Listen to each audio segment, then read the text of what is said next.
जादुई टीवी। सुनो, तुम्हारे बाबूजी तो कब के गुजर गए। अब उनका जो सामान है वो पड़े पड़े कबाड़ा हो रहा है। बेच ही दो, कुछ पैसे आ जाएंगी। बात तो सही है। अगले संडे फुर्सत में यही करेंगे।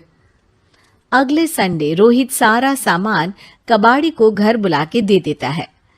तभी उसकी नजर बाबूजी की पुरानी टीवी पर जाती है, जो इतने सालों तक कूड़े में पड़ी थी, फिर भी चमचमा रही थी।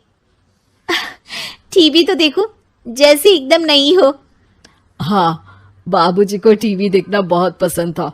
उनका सपना था कि वो टीवी पे आए। एक बार मौका भी था जब वो अपने गांव के गाने सुनाने किसी चैनल पर जाने वाले थे, पर मैं और मेरा भाई लड़ पड़े और बाबूजी को घर पर ही रुकना पड़ा। चला के देखें क्या?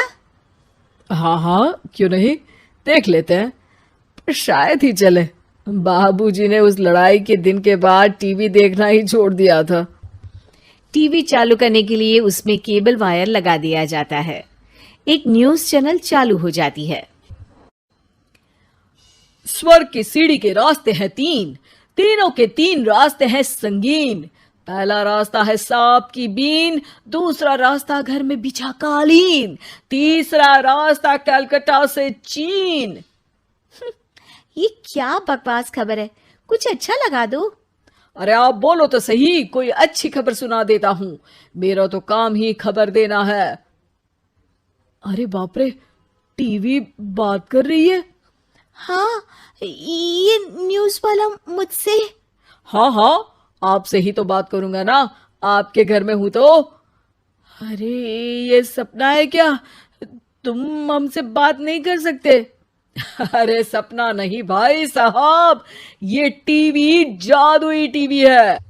बोलो क्या खबर सुननी है, वरना ब्रेक लेने का टाइम आ जाएगा। सुप्रिया घबरा के टीवी बंद कर देती है। वो क्या था? अरे एक बार और चालू करके देखे, फिर से बात करेगा तो चैनल बदल देंगे। सुप्रिया फिर टीवी चालू कर देती है। अरे ऐसा कोई मुंह पे टीवी बंद करके जाता है क्या? मुझे बुरा लगा आपका नेचर। चाय पानी तो पूछो। सुप्रिया टीवी के बटन से चैनल बदल देती है। अब टीवी पर एक फिल्म चल रही है। अरे ये तो सूर्यवंशम है ना? हाँ, और ये ठाकुर को जहर की खीर दे दी और उसको पता भी नहीं है। ए भाई, खीर मत पीना, उसमें जहर है, मत पीना।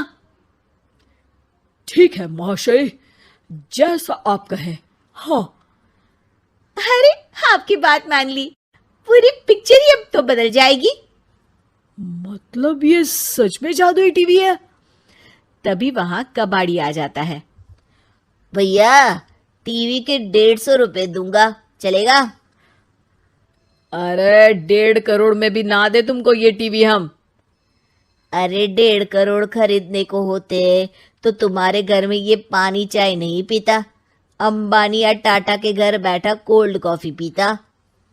रोहित कबाड़ी का हिसाब करके उसे वहां से चलता करता है और अपने भाई शशिकांत को फोन लगा के बुलाता है।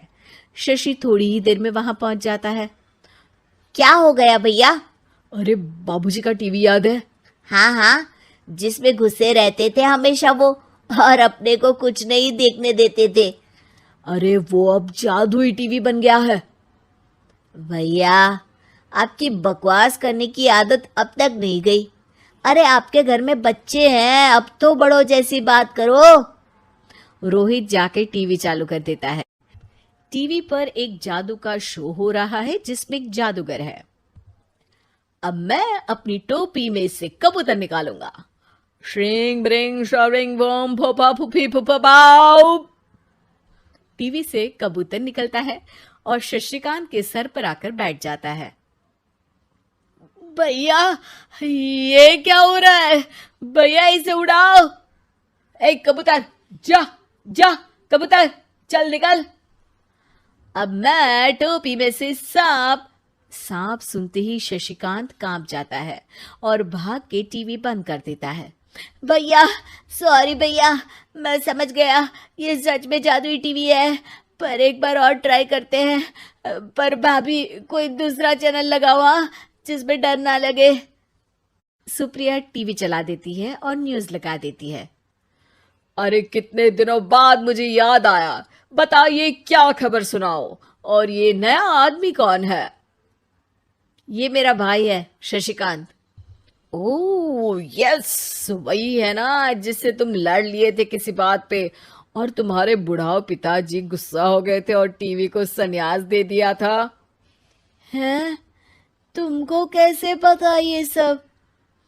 इस टीवी में रहने वाले आदमी से लेकर कबूतर तक को तुम्हारे बाबूजी और तुम्हारी बातें पता है, इसलिए तो ये जादुई टीवी है।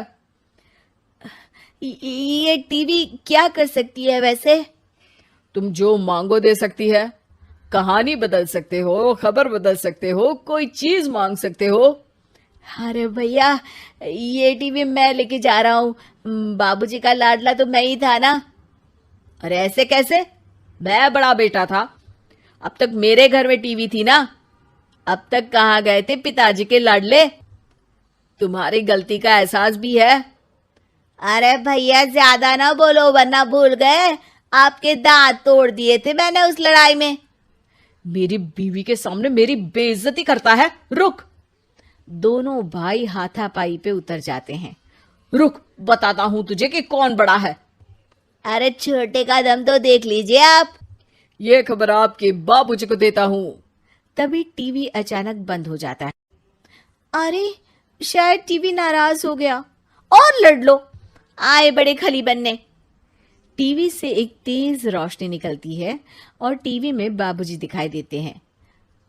बापूजी आप? इतना चकरा क्यों रहा है? अपने बाप को नहीं पहचानता क्या? ये तो ऐसा ही है बाबूजी। प्रणाम बाबूजी।